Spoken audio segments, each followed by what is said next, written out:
হালকা পাতলা একঘেয়ে রান্না খেতে কারোরই ভালো লাগে না। আর বর্ষার শুরু, গরমের শেষে খুব বেশি মশলাদার খাবার হলেও ভালো লাগে না। তাই ভাবলাম আজকে বানাই ভেটকি মাছের একটা অন্যরকম রেসিপি, কাঁচা লঙ্কা ধনেপাতা ভেটকি। হ্যালো নমস্কার, ইটস বাই মধুলিকায় আপনাদের সকলকে স্বাগত। কাঁচা লঙ্কা ধনেপাতা ভেটকিতে খুব একটা বেশি তেল লাগে না, খেতে হয় অত্যন্ত সুস্বাদু, আর বানাতেও খুব একটা ঝামেলা নেই। এর জন্য লাগছে ভেটকি মাছ 450 গ্রাম নিয়েছি আমি। ভেটকি মাছটাকে নুন আর হলুদ দিয়ে ম্যারিনেট করে রেখে দিতে হবে। আমি 1 চা চামচ হলুদ আর 1 চা চামচ নুন দিয়ে ভালো করে মাখিয়ে রাখছি।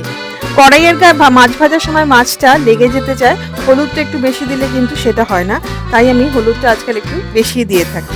কড়াইতে 1/4 কাপ সর্ষের তেল গরম করে নিতে হবে। তেলটা ভালো করে গরম হয়ে গেলে দিয়ে দিতে হবে ভেটকি মাছগুলো। ভেজে নিতে হবে 2 থেকে 3 মিনিট, একটু বেশি আছে। মাছটা বেশি কড়া করে না ভাজাই ভালো, তাহলে আমার মনে হয় মাছের স্বাদটা নষ্ট হয়ে যায়। সেই জন্য 2 থেকে 3 মিনিটের বেশি না ভাজাই ভালো। তবে যারা কড়া মাছ ভাজা খেতে পছন্দ করেন তারা আরেকটু বেশি ভাজবেন। একটা পিঠ ভাজা হয়ে গেলে উল্টে নিয়ে অপর পিঠটাও ওইভাবেই ভেজে নিতে হবে। আর মাছটা ভাজা হয়ে গেলে তুলে রাখতে হবে। এইভাবে সবকটা মাছের টুকরোই ভেজে নিতে হবে। রান্নায় ব্যবহার করা সমস্ত উপকরণের লিস্ট শেয়ার করা থাকবে রান্নার নিচে, ডেসক্রিপশন বক্সে। ভিডিওর নিচে মোড়ে ক্লিক করলে ডেসক্রিপশন বক্সে যাওয়া যায়। মাছ ভেজে তুলে নেওয়ার পরে যে তেলটা আছে তার মধ্যে ফোড়নে দিয়ে দিতে হবে কালো জিরে 1/4 চা চামচ। কালো জিরেটা ভাজা ভাজা হয়ে গেলে খুব সুন্দর গন্ধ বেরোলে দিয়ে দিচ্ছি 2 টেবিল চামচ পেঁয়াজ বাটা, নুন, 1 চা চামচ হলুদ গুঁড়ো আর 1/2 চা চামচ শুকনো লঙ্কার গুঁড়ো। একটা চেরা কাঁচা লঙ্কাও দিয়ে দিচ্ছি। এইবারে মশলাটা ভালো করে কষিয়ে নিতে হবে। পেঁয়াজের সাথে কাশ্মীরি লঙ্কা বেটে রাখা আছে, সুতরাং শুকনো লঙ্কাটা আমি একটুখানি কমই দিলাম। এটা ঝাল শুকনো লঙ্কা, যেটা 1/2 চা চামচ আমি দিলাম। যতক্ষণে মশলাটা কষানো হচ্ছে ততক্ষণ একটা পেস্ট বানিয়ে নিতে হবে ধনেপাতা আর কাঁচা লঙ্কার। 1 কাপ ধনেপাতা, 3 থেকে 4টে কাঁচা লঙ্কা একদম মিহি করে বেটে নিতে হবে। ধনেপাতাটা কিন্তু খুব ভালো করে ধুয়ে নেবেন, আর নিচে যে গোড়াটা আছে সেটা ফেলে দিয়ে বেটে নিতে হবে। মশলাটা একদম কষানো হয়ে গেছে, তেল বেরিয়ে এসেছে, দেখুন তেল দেখা যাচ্ছে। এর মধ্যে এবারে দিয়ে দিতে হবে ধনেপাতা কাঁচা লঙ্কা বাটাটা। আগেই যদি ধনেপাতা কাঁচা লঙ্কা বাটা দিয়ে মশলাটা কষানো হয় তাহলে ধনেপাতা কাঁচা লঙ্কার গন্ধটা আর খুব একটা থাকবে না। সেই জন্য মশলাটা ভালো করে কষিয়ে নিয়ে তারপরে দিতে হবে ধনেপাতা কাঁচা লঙ্কা বাটা।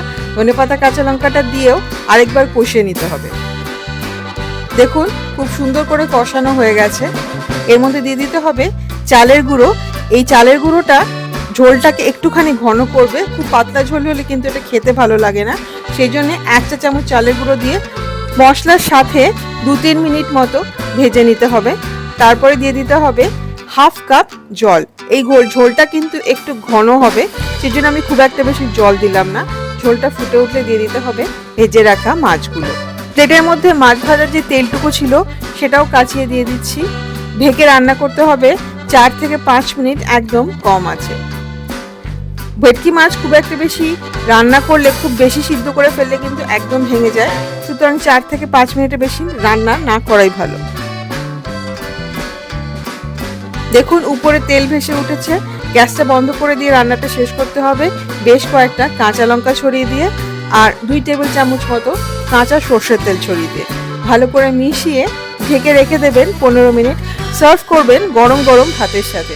রান্নাটি বানানো খুবই সহজ, কিন্তু খেতে অসাধারণ হয়। আপনারা অবশ্যই ট্রাই করুন, আমাকে কমেন্ট করে জানান যে আপনাদের কেমন লাগলো। রেসিপিটা যদি ভালো লাগে তাহলে প্লিজ লাইক করবেন, শেয়ার করবেন। ইটস বাই মধুলিকা সাবস্ক্রাইব করে আমার পাশে থাকবেন।